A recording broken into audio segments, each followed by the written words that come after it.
Hey, what's up everyone, and well, holiday season is just upon us.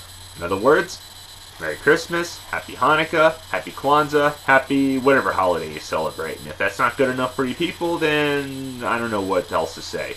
Happy holidays to all, and to, well, Anyway, the holiday season is upon us. Shopping, decorations, madness, and not only to top that off, another Star Wars movie to top all that madness off. All those holiday shoppers will be barbared by movie theater goers ready to see the new Star Wars movie, and I figured it's perfectly appropriate to ring in the force with some Star Wars video games.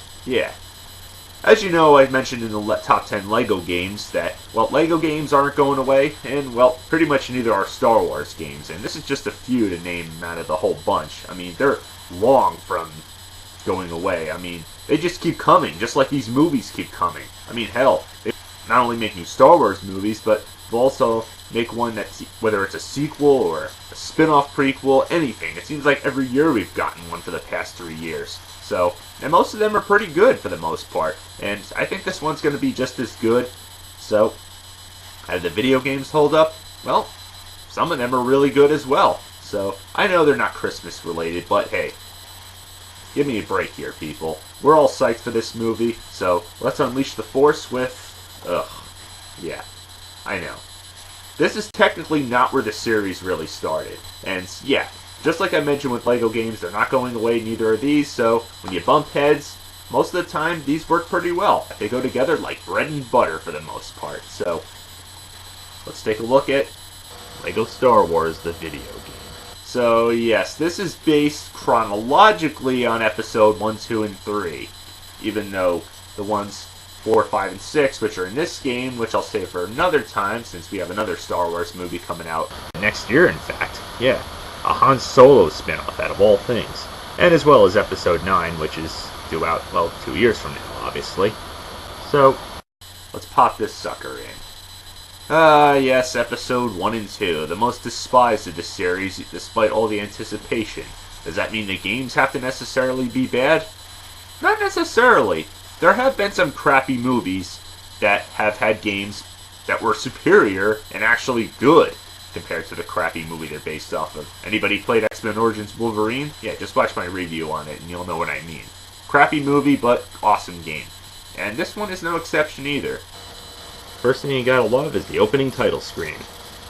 Classic music by John Williams. In fact, it plays not only in the opening title screen in the menu, but also throughout the entire game. And it's got a great variety of the music from the entire film series. That's a nice touch to the game.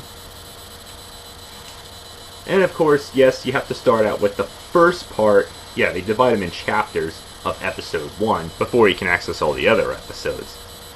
And yes, you actually do get the same exact opening credit screen from Phantom Menace.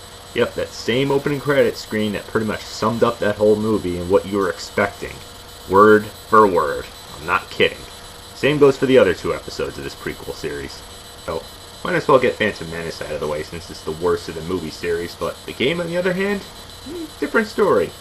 Of course you play as the characters, each one, whatever character gets a lightsaber, you draw the lightsaber and use it on the enemies, deflect their projectiles.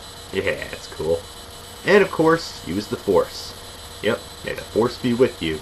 Use it to not only take out enemies, but also to build stuff, build bridges, solve puzzles, because it's a LEGO game. What more do you expect? There's going to be a lot of puzzle solving, teamwork, and effort, and so forth to get through all these different obstacles and so forth. You also got other characters with different abilities, just like any other LEGO game. Got some with the laser guns. Whatever ones have the laser guns, of course, they can use to grapple to higher locations. And of course you get the robot characters, whether it's Obi-Wan or R2-D2, which basically access computers, and Jar Jar Binks. Yes, of course you have to play as him, and this is just one part in Phantom Menace. What is he good for? He jumps higher. That's pretty much it. He can't fight, can't do anything, neither can Obi-Wan or R2-D2. But at least they're, I think, a little more useful than this freaking character. And you just want to have this character be killed off intentionally. That's for Episode 1. And that's for Episode 2. And that's for Episode 3. Even though, of course, he only appears less and less in each prequel as they made more and more of them, thankfully. And yeah, thankfully, because this is during the so-called pre-talking stage in LEGO games, you don't have to hear him talking or anything. Thank the Lord on that one. It's especially great because you don't have to hear young Anakin Skywalker's annoying voice. But he does come in handy for fitting through small spaces. That's about it right there. So, even though it was a crappy movie, you still have to acknowledge some decent parts in this movie. I mean, you had some lightsaber battles, but unfortunately they're not the double lightsabers like you remember in the film. No, they're just the single lightsabers like in the older films. Of course, again, being that this is a LEGO game, of course, no matter what part of the game this is in, you have count 'em, 4 heart pieces, which is your health. And, well, thankfully, you have unlimited respawns. Nothing out of the ordinary there. And, yeah, it's pretty funny. I mean, just like any other LEGO game, its sense of humor still shines through this game. I mean, every time you die, seriously, you just want to smile right there. It's pretty damn funny. Even the cutscenes are funny, too. Like I said, crappy movie, but pretty funny, actually. But otherwise, yeah, crappy movie, but a pretty awesome part of this game. And of course, not only you have walking through and figuring out puzzles and different teamwork and so forth, you also got, the pod race. Yes, the pod race. This one is actually fun, but also pretty frustrating at the same time as well. Yeah, of course, just like when you're on foot, of course you get 4 hearts, but every time you crash into something, you lose all your 4 hearts, well, then you gotta start back at the last checkpoint. Yep, you get checkpoints in this, but it gets harder and harder and definitely much more frustrating. So, lots of trial and error here. Every time you crash, you're always going to have all kinds of projectiles and other racers, of course, to try to stop you. So you not only have to avoid crashing into things as best as possible, but you also have to win the race. Yep, you get a timer, which of course really puts a strain on you. And of course, you have to win the race with at least 1 piece of heart remaining. Yeah, so yeah, it goes on pretty long, and it took me quite a few tries to get this right. And the controls, yeah, do take a lot of getting used to. And there's always going to be all sorts of shit in your way here. Damn! But after a lot of tries, I finally did manage to win this. Frustrating, but it is beatable. And of course you got the final battle against Darth Maul. Who doesn't remember that, right? Basically, you just gotta follow him around, try to fight him. Yeah, you got a lot of different boss fights in this game, and this is probably the most epic final fight in Episode 1. It's pretty fun. Lots of different challenges and pits that you have to try to avoid. Yeah, these pits can be rather annoying. But overall, crappy movie, but good part of the game. And now the other sequel that most people seem to despise out of the prequel series, Attack of the Clones. Alright. Like Phantom Menace, pretty boring movie, pretty bland characters, but pretty good game out of this bunch. Yeah, you get some decent lightsaber action, teamwork, just like the last game, not too much out of the ordinary here. Got what you expect, all the same characters that you remember from the movie. May not be the most likable or memorable, but yeah, it's a good game. And who doesn't remember the arena battle? Pretty cool, I must say, but a little repetitive, but pretty fun. Just annoying trying to find the enemies that you have to take out of all these guys. Damn, this took me a lot of tries. But otherwise, pretty decent follow-up, even though once again it's based on Attack of the Clones. And now Episode 3. Alright, this is where the prequel series got good. And, well, this game is no exception. Starts out with, yeah, you're in the fighter jet. Kind of like Star Fox, sort of, except, yeah. Do a barrel roll? Nope. Try a somersault? Nope. Just shooting. Tapping the button and shooting things. Again, just like the pod racing. Fun, but can be frustrating, and, yeah, lots of trial and error. 4 heart pieces, you lose them all, you go back to either the beginning or the last checkpoint. You, of course, have to shoot out these things in order to advance. If you don't, well, instant death right there, no matter how many hearts you have.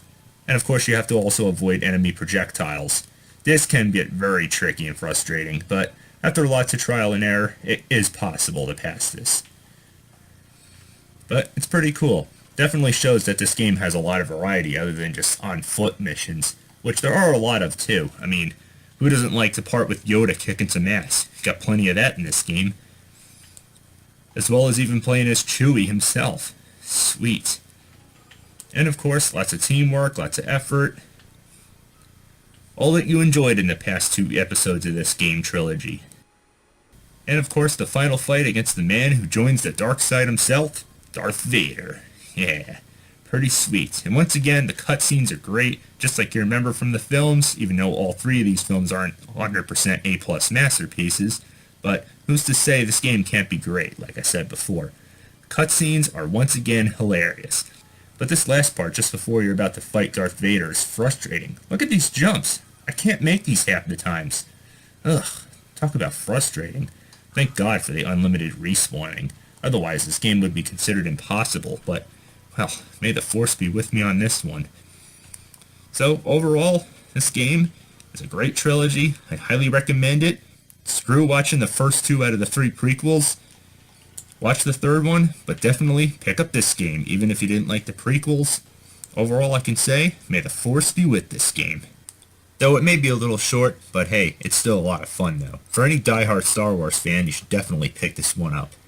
Because not only has a 1-player option, but also a 2-player tag team option to make the Force even stronger. And yes, I am also aware that there's also a complete saga edition of all the Star Wars games that includes not only episode 1, 2, and 3 like on this one, but also 4, 5, and 6 from the original sequel series. Though it doesn't include LEGO Star Wars Episode 7 Force Awakens, and I won't be surprised that there's one based off Episode 8 that's coming out soon. I'm just surprised there's nothing based off Rogue One, and I wonder if there's going to be anything based on Han Solo spin-off, and, ugh, but really? They had to make one based off the Clone Wars? Well, it's too much to handle right now. Overall, I can say this is a great trilogy. Even though it's based on, well, a rather lackluster trilogy, still, you should definitely check it out. In other words, well, these were lightsabers. I give them, well, they're obviously not. Rocket Lear Remote Beam Motion Plus up and the Plane Wear mode up. I think that's appropriate.